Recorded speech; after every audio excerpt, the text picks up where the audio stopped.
machine. This machine is very important because this machine can test the cold wire cover. If the cover has been broken, this machine can check it.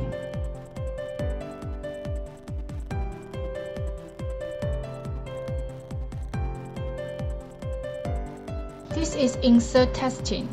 It can insert 50 times a minute, and our cable can support 5,000 times.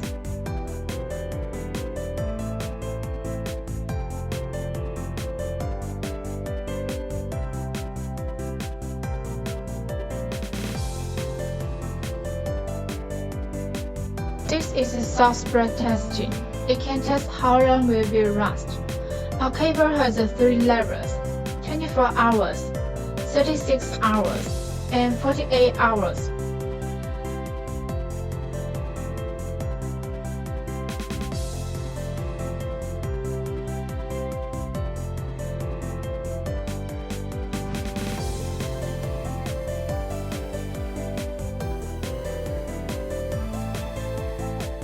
This is a Felxing testing.